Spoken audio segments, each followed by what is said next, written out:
Walaupun ini bukan peluang besar, tapi kamu masih ada peluang pintu yang luas seluas-luasnya untuk memperjuangkan apa yang kamu perjuangkan 12-13 tahun dahulu, iaitu menghapuskan PTPTN ini.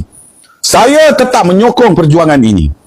Kerana PTPTN ini memang benar membebankan pelajar-pelajar dan membebankan ibu bapa. Apabila PH menjadi kerajaan ketika ini dan Adam Adli, Allah nak tunjuk jadikan beliau sebagai timbalan Menteri Pendidikan.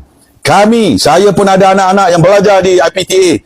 Saya yakin rakyat-rakyat semua pun menanti-nantikan apakah perjuangan Adam Adli ini, apakah kesudahan, adakah beliau selama ini tidak berkata benar dan perjuangan palsu menipu rakyat Malaysia untuk mendapat perhatian pada 12-13 tahun yang lalu, ataupun beliau benar-benar ikhlas berjuang untuk rakyat dan pelajar-pelajar muda ketika itu.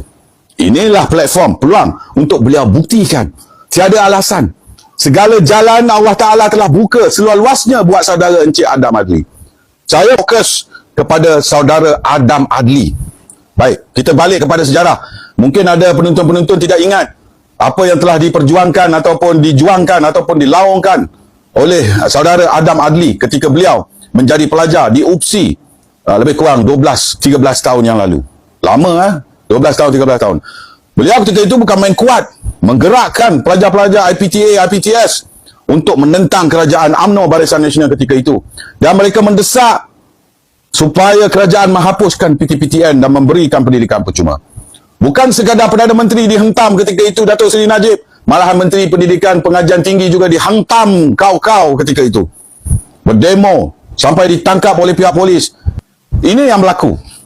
Dan sekarang tuan-tuan, rakan-rakan penonton yang dirahmati oleh Allah Subhanahu Wa Taala, Adam Adli ditakdirkan Allah dilantik menjadi timbalan Menteri Pengajian Tinggi, rakan-rakan. Tak apa, kamu boleh bagi alasan Adam Adli bahawa saya bukan Perdana Menteri, saya bukan menteri, saya tiada kuasa. Ya Allah, ya Tuhanku, kalau nak tunggu kamu jadi Perdana Menteri lambat lagi. Nak tunggu kamu jadi menteri pun mungkin lambat lagi. Jadi ini yang paling cepat Allah Ta'ala bagi kamu menjadi timbalan menteri. Kalau dulu KBS, kamu boleh bagi alasan, saya dalam KBS, saya tak tahu, tak boleh buat apa-apa di dalam apa saja hal berkenaan dengan Kementerian Pengajian Tinggi. Okay, that's fine, no problem, saudara Adam Adli. Tapi sekarang kamu adalah timbalan Menteri Pengajian Tinggi. Kamu akan duduk bersama dengan Menteri Pengajian Tinggi. Kamu akan duduk bersama dengan KSU Pengajian Tinggi. Kamu akan duduk bersama dengan